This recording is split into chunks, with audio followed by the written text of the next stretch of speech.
Olá, pessoal, tudo bom com vocês? Estamos aqui de volta, dando continuidade à escola literária denominada de Barroco. Nós vimos Gregório de Matos, não é? Aquele autor que mudou realmente a literatura brasileira. Vamos prosseguir e conhecer um outro grandioso autor desta escola literária, que é o padre Antônio Vieira. Vejam só, pessoal, o padre Antônio Vieira, ele é a principal expressão do barroco em Portugal. E ele é importantíssimo também no barroco brasileiro, não é? Então, a gente pode concluir com isso que a sua literatura, que a sua obra, que os seus sermões, não é? Eles pertencem tanto ao Brasil quanto a Portugal, né? Primeiramente a Portugal, porque ele é português.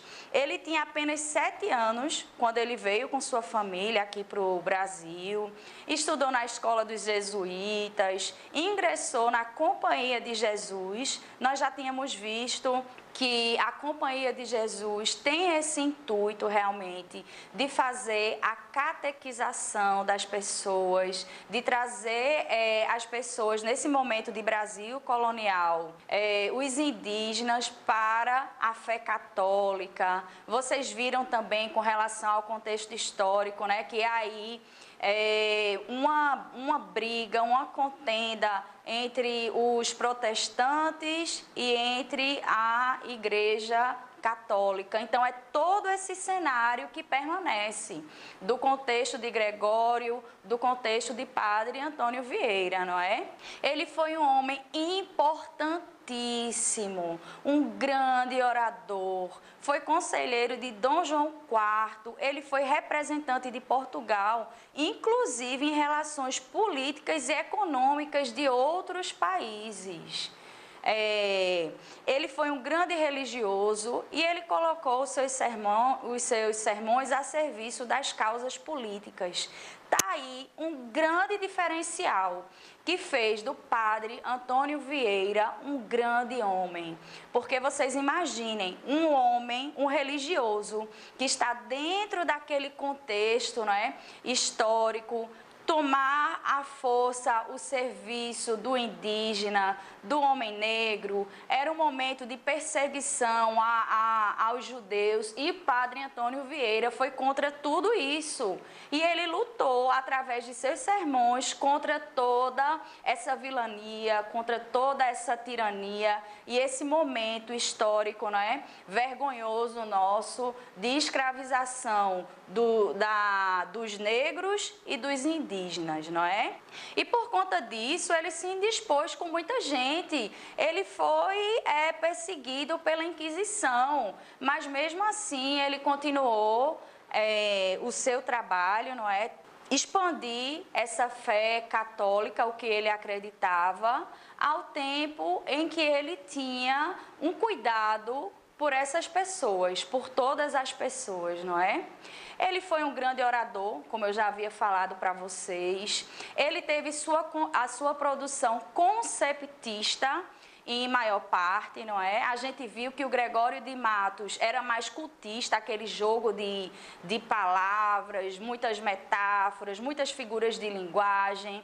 E já o padre Antônio Vieira, ele faz o jogo de ideias, ele procura ser mais claro, ele usa, sim, suas metáforas e usa passagens bíblicas para dar explicações daquilo que ele quer mostrar nos seus sermões, mas ele não quer, ele não tem esse jogo cultista do Gregório de Matos, por exemplo. É muito importante a gente ver um autor e ver o outro fazendo esse jogo do perfil dos dois, não é? Ele usava os sermões dele, como eu estava falando para vocês, para defender o que ele acreditava, certo? E esses sermões do padre Antônio Vieira, eles tinham uma organização, certo?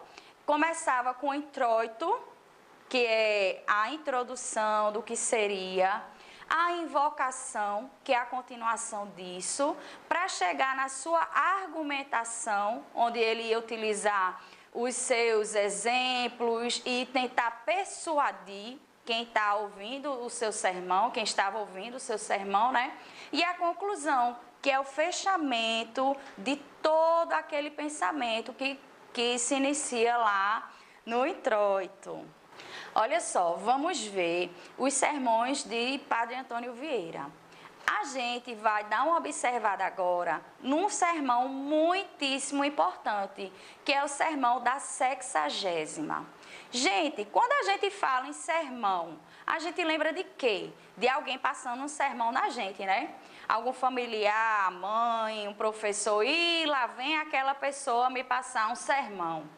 Os sermões de Padre Antônio Vieira, eles têm esta coisa específica do sermão, de passar realmente uma lição, de mostrar através daquela fala dele algum conhecimento, que a gente tire algum entendimento. Então, quando a gente lembra de sermão, de alguém passar um sermão na gente e através daquilo ali está passando a sua mensagem, tem fundamento? Sim. E podem se lembrar dos sermões do Padre Antônio Vieira desta forma. Ele está tentando passar ali a sua mensagem, certo? Esse sermão que a gente vai estudar, conhecer agora, ele é importantíssimo, o sermão da 60ª.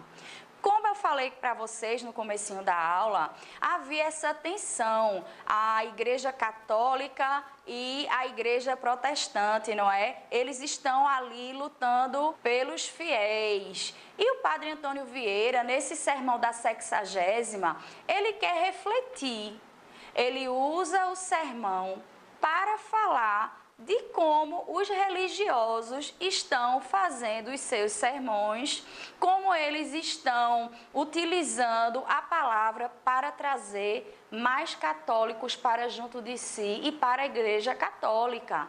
Ele observa, se tem tanta gente pregando, por que a gente não está angariando tantas almas? Por que a gente não está conseguindo mais pessoas de fé católica? Então, esse sermão da 60ª, a gente tem que ter em mente que é um sermão onde o Padre Antônio Vieira está refletindo sobre o próprio sermão, de como utilizar a palavra para angariar e trazer essas almas para a fé católica, não é? É um sermão de temática religiosa, certo?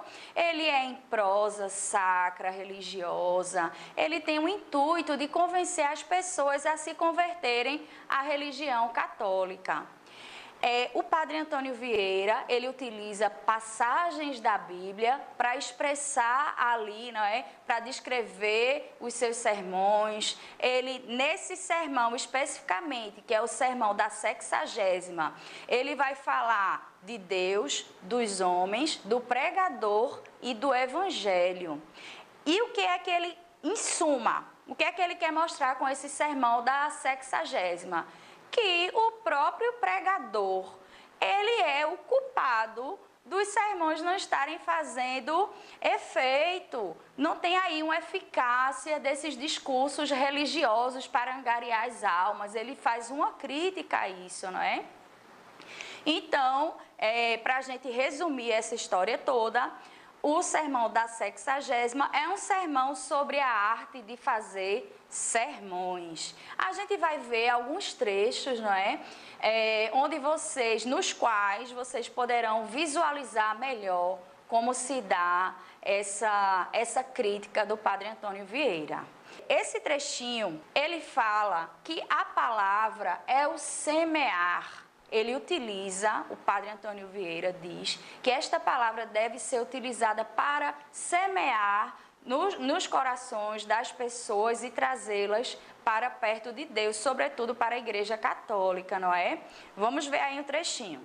E se quisesse Deus que tão ilustre e tão numeroso auditório saísse hoje, tão desenganado da pregação, como vem enganado com o pregador, ouçamos o Evangelho e ouçamo-lo todo, que de todo é do caso que me levou e trouxe tão longe. Ele diz assim, que Ele quer dizer que não adianta o pregador fazer aquele sermão bonito se ele mesmo na prática não é um espelho desse sermão.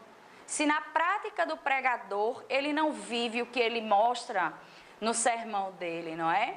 E ele diz em latim, semen est verbum Dei. Ele está dizendo aí, gente, que a palavra é a semente. E em vários trechinhos desse sermão, ele utiliza essa sentença em latim, não é?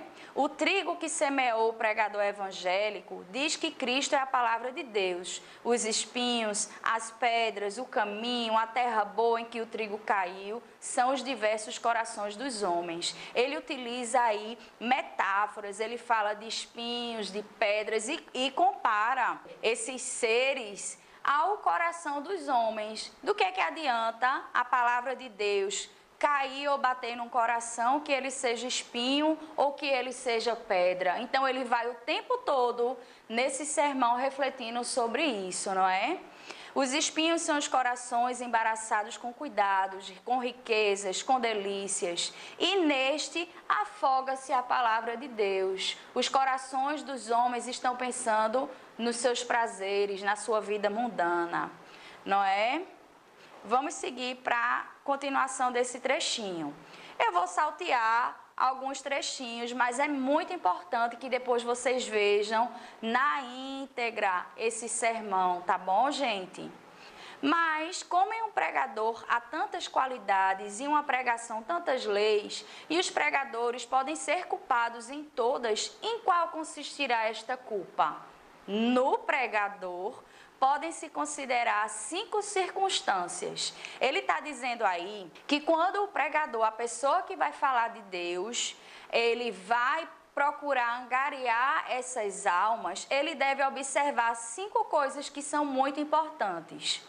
A pessoa, quem é a pessoa que está pregando ou falando, a ciência que tem, a matéria que trata, o estilo que segue e a voz com que fala. Então, ele dá aí praticamente uma organização de como deve acontecer a pregação. Ele fala do pregador, de quem ele é, da circunstância, do tom de voz desse pregador, não é? Ele levanta todo esse arcabouço do bom pregador, do bom orador, inclusive com muita competência e com maestria, porque o Padre Antônio Vieira, não esqueçam, ele é um grande pregador, ele é um homem da palavra, é o homem que utiliza a palavra para alcançar os seus propósitos, não é? E o seu maior propósito é converter almas para a fé católica.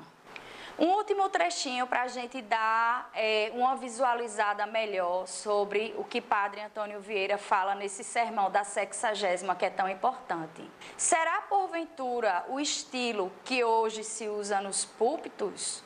Um estilo tão empeçado, tão dificultoso, um estilo tão afetado, tão encontrado em toda a arte, toda a natureza? Ele está fazendo uma crítica aí a como os pregadores falam, ao estilo deles. Ele quer que essa pregação seja mais clara, mais direta, mais objetiva. Aí você pensa, professora, uma pregação clara, direta e objetiva, com ele falando alguns trechos em latim, mas daí a gente tem que considerar o contexto histórico e a época, não é? Apesar disto, e a gente observando o contexto histórico, não deixa de ser um pregador muito objetivo ao que ele quer.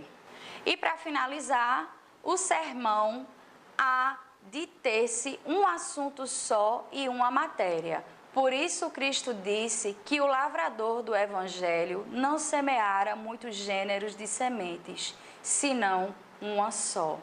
Então, quando falar do sermão da 60ª, você tem que lembrar, é um tipo de texto, é o tipo de sermão que o Padre Antônio Vieira está utilizando para falar da pregação, do pregador, fazer uma crítica a isso e mostrar mais ou menos como deveria ser essa semeadura para alcançar o coração dos homens e trazê-los para a fé católica.